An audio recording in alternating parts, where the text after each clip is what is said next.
My first month in the pit was a struggle. A part of me kept holding on to the hope that Tyson would realize his mistake and find out I'd been wrongfully imprisoned and come to rescue me, but as the days flowed on, that hope began to dwindle.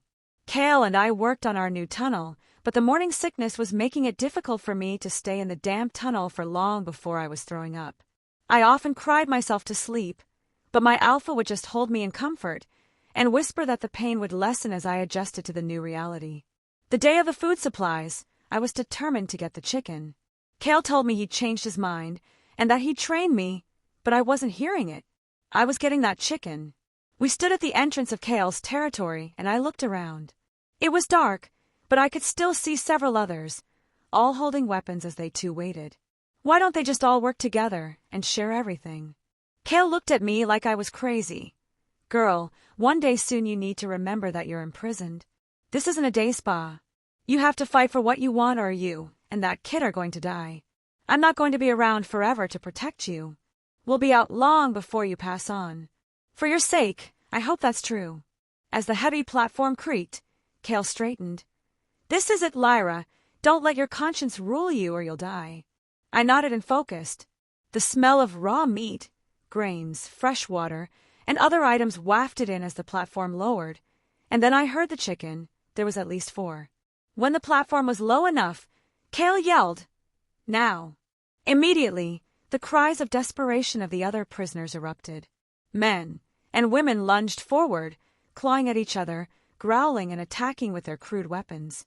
I pushed through the chaos, shoving past prisoners, all grabbing what they could. My heart raced, a wild drumbeat echoing in my ears. I managed to grab 2 bottles of fresh water, shoving them into the material bag I'd tied together before looking around for the chickens. I lunged for them, desperate and determined. While 2 prisoners were fighting, I grabbed not 1, but 2 birds, shoved the poor animals into my bag, and started to run frantically back to Kale's area. I was just about to reach my goal when I heard a cry for help. Another woman was being attacked for the small items she'd managed to grab. "Don't!" my Lycan shouted as I hesitated, but when the man started to choke the girl, my mind was made up. I ran over and swung. I punched him right in the face, knocking him back, before I quickly grabbed the girl's arm and ripped her up, losing one of my chickens in the process.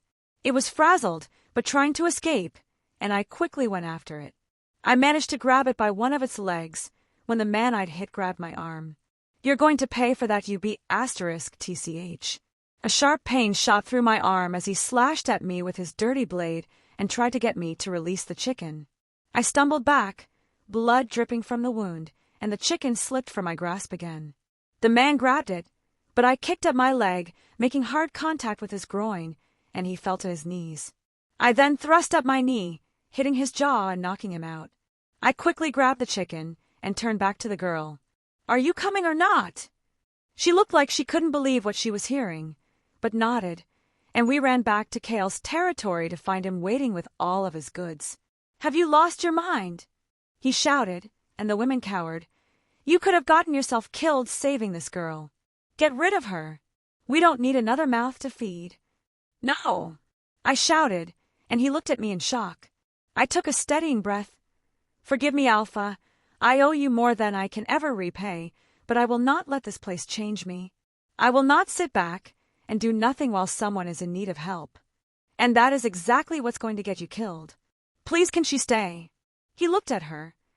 "You even think about robbing us, and I'll cut your throat." "I won't," she said, almost pleadingly. "She's your responsibility. I won't feed her. Any food she has comes out of your portion." "I understand. And how understanding are you going to be when that kid needs food?" "Well, it's a good thing we have these." I carefully pulled out one of the chickens. That looked as if it had been through a war. Its features were falling off, and it looked slightly squished. "You got it." "I got 2," I said proudly. "Now you have to train me." "From what I just saw, you don't need much training."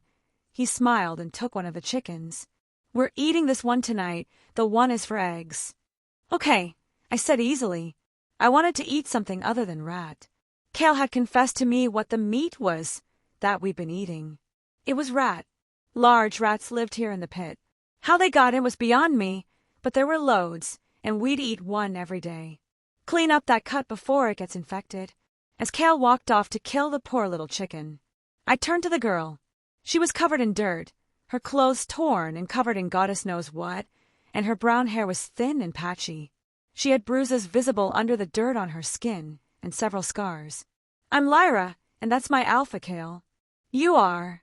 "Kalia," she answered, her eyes darting around as if she was worried someone would jump at her from behind something. "Why are you in the pit?" "I killed my alpha," she admitted, and didn't look remorseful. "Why?" "He raped me, but his mate lied to the king, and he threw me in here." "Okay, well, it should please you to know he's been killed." I nodded. "Do you want to risk getting your things?" "I don't have anything," she said, her voice sounding broken now. "Well, you do now." I smiled and touched her arm, but she cringed in fear.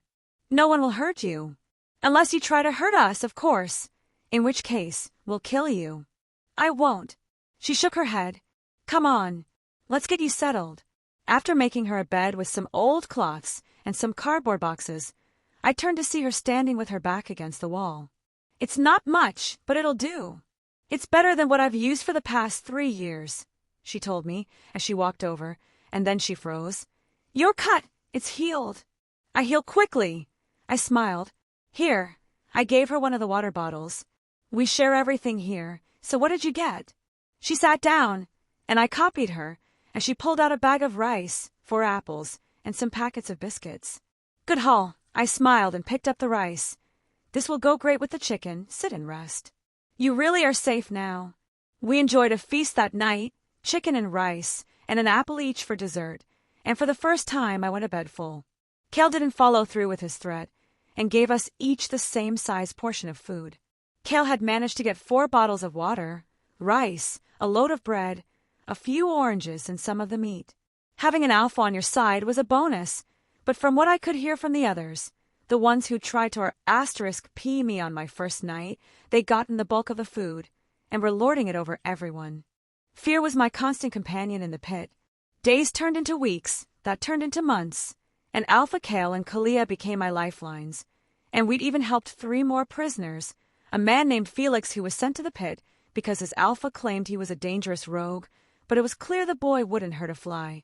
An older woman, Ellie, a nurse, who was accused of killing an alpha's child, but the baby had died during childbirth, and there was nothing she could do, and Stephanie, who admitted to killing the Luna of her pack who would often abuse and beat pack members and children. Kale was equal parts happy and annoyed at our growing number, but I knew the alpha in him, who longed for a pack, was winning over the annoyance. Kale taught me and the others to fight every morning, adjusting his lessons depending on my size as my son grew. Then in the afternoon, we'd dig, only stopping to eat once a day. When my spirits would fade, Kale would share stories of my parents, sing songs, teach me the histories of our pack, and we create tales of what we'd do once we all escaped and were back in the world beyond these stone walls. Once a month, the food would come down, and every time there would be fights, resulting in the deaths of 1 or 2, and injuries for the other. But that worked out for me. I informed the others that I could heal, and was willing to trade, and they'd come to be healed, and would barter things. Every time it happened, I would gloat to Kale that I managed to trade something that didn't involve me spreading my legs. Before I knew it, I was 9 months pregnant, and I was working in the tunnel with Ellie when I felt a sharp pain, and fell to my knees, crying out in pain. "Lyra!" She threw down her digging device and grabbed my arms. "Is it time?" Through clenched teeth, I nodded, "Yes." "Kale!" Ellie shouted, and I heard running. "Come on, up you go." I leaned on her and shakily got to my feet, and I heard Kale climbing up the stairs we'd made. "What's wrong?" he shouted as we came into view. "The baby's coming." I told him. OCR*P. He turned. "Kalia, get the water boiling, it's time." Everyone helped me down and set me up in the back of the cave that I'd cleaned as best I could for the birth, while the others busied themselves around me. "I don't want him born here," I whispered as I grabbed Kale's hand. "I thought we'd be out by now." Kale laughed and shook his head. "Kid, it'll be years before we break through. You need to reside yourself with the fact that this kid's growing up here, at least the first few years."